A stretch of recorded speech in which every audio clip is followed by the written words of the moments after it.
Hello and welcome to this month's IRQTC Training Tips newsletter. I'm Brian.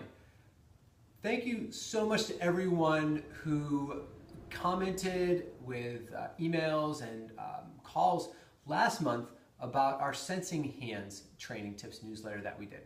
It was wonderful to get those comments and to help people find new and possibly better ways to practice balance enhancement with their clients. Now you're wondering, what am I doing on the floor down here? Because we do spend so much time working on balance enhancement with our clients that sometimes we forget that people do end up on the floor at times, or they're primarily in bed. And how can we use what we call supine Qigong and Tai Chi practices to help enhance health for these people? I tell a fun little story sometimes about how I've worked with clients who were told they weren't going to be able to get up out of bed anymore, that maybe they were very close to dying, and that we've come in and started supine Qigong with them in bed, and then a week or two later they're sitting at the edge of the bed, a week or two after that they're standing at the edge of the bed, a week or two after that they're using their walker again. And I like to think that it's the supine Qigong. Who knows? But there are some things that we can do for people who are primarily in the supine or lying down position. So let's look at some of these things today. All the same principles of Tai Chi and Qigong, folks. If I'm side-lying, for instance, and I want to enhance spinal mobility, range of motion in the hips and in the shoulders, the very first thing that I would do is bring my awareness to my posture. I would do whatever I could do to make sure my head was in alignment using a pillow or a prop. I would bring my awareness to my sacrum and think about my tail going that way and the crown of my head going that way so that I felt nice and long. To cue this with our clients, you can put one hand on the sacrum, one hand on the back of the head, and just do a gentle lengthening movement to encourage that. So there's the first thing, our posture. And then we engage our abdominal breath. Have our folks take a long, slow exhale as far as they can. It may not be their complete breath capacity, but with our goal of deepening and slowing down the exhale, lengthening it to such a degree where we can activate a reflexive response in the diaphragm is kind of what we're looking for. And then we can initiate that abdominal breath. So we get into our aligned posture. We imagine a long exhale, blowing out, blowing out, blowing out, blowing out, blowing out. And then on the inhale, maybe doing something like a clamshell movement. So inhale and exhale. And inhale, maybe a little wider, and exhale, coming down. And inhale. I'm going to advance this now, but of course with your clients, work at whatever their capacity happens to be. Inhale, maybe even wider. So now we're actually engaging with some rolling practices now, so this becomes functional.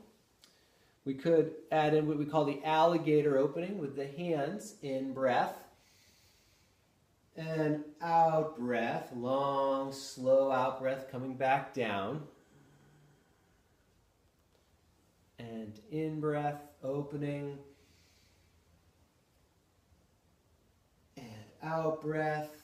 If we wanted to work this into a rolling onto the back, progression, in breath, all the way over, and there we are. Now we're on our supine position. So perhaps once we're here, we can do some other things. In breath, opening the body, and out breath, closing the body down. Notice I'm doing both of my arms and my legs simultaneously. You don't have to do that. You can just do legs or just do arms. But in breath, and out breath, moving slowly, fluidly, thinking about rounded movements. In breath and out breath. If you wanted to add in that flowing motion, we could do something like an in breath and an out breath with just the arms. You can add in the toes, in breath and out breath. Still thinking about this long posture with my tailbone going that way and my head going that way. So I'm getting long in my spinal posture as I do these coordinated breathing movements, in and breathing out. And then if we wanted to work on a sideline progression back to rolling, it might be something like an out breath and an in breath